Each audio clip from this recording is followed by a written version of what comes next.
Hey hello everyone good morning to all so I hope आपण समस्ते भलरे थिबे।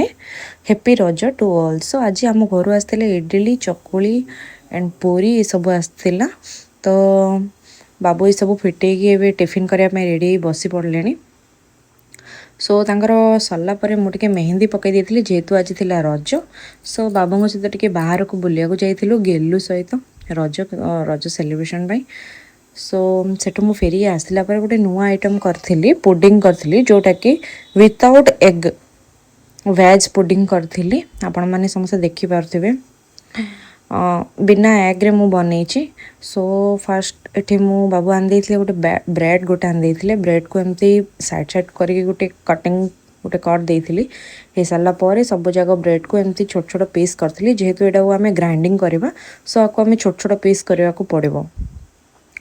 सो आपण मैंने देखिपे ग्राइंडिंग भल भाव में हो गला पूरा भल भाव में मिक्स करके पाउडर हो पाउडर हो सारापर मुझे गोटे बाउल काढ़ी देची।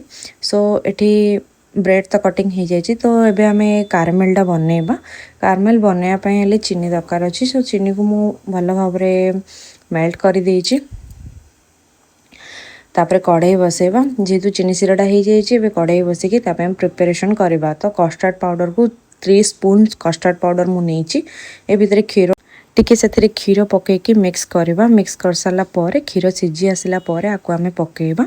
सो आपण मैंने देखिपे मु क्षीर टे आणिकी कस्टर्ड पाउडर मिक्स कली मिक्स करके भल भाव में पूरा मिक्स कर देची जमती किसी भी दाना न रहे। तो क्षीर ये फुटी आसला मैंने देखिपे कस्टर्ड पाउडर पको पको एमती बहलिया हो जाए।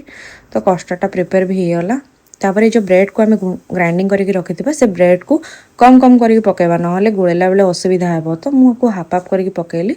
सो हो सारापर एमती आसीगला।